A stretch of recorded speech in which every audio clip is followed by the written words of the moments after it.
Salut, c'est Julien. Aujourd'hui, on va voir l'élevage de rennes et pour ça, on est accueilli par le meilleur, par Laurent Duguet.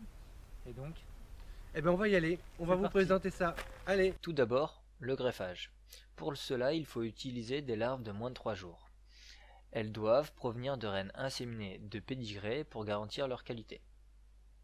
Elles seront déposées dans des cupules, mises dans des éleveuses.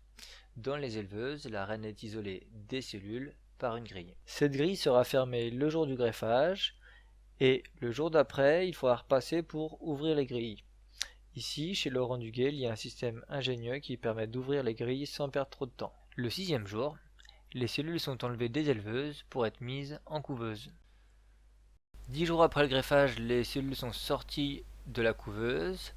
Elles vont être mises dans des protecteurs après avoir vérifié en secouant légèrement la cellule si la reine est viable. Ces protecteurs seront introduits dans des nucléi. Les cellules royales sont introduites dans des nucléi orphelins. Ces nucléi sont disposés dans des ruchers de fécondation comprenant des ruches à mâles. Ils sont aussi éloignés des autres apiculteurs. Les ruches à mâles permettent de garantir la qualité des fécondations. 21 jours après l'introduction, les nucléi seront ramassés pour être rechargés en candy. Cela permettra que les rennes soient bien nourries même si la saison est mauvaise.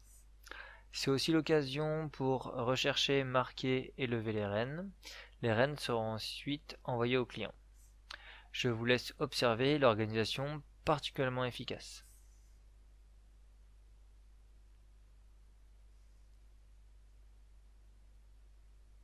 On peut voir à droite que la reine est attrapée.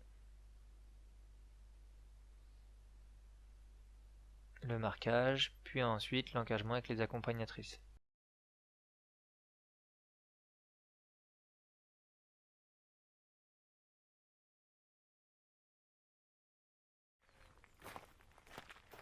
Bạn ở kênh để bạn tạm đăng video những nhóm bạn sớm ở kênh bye bye. Bye bye, au revoir.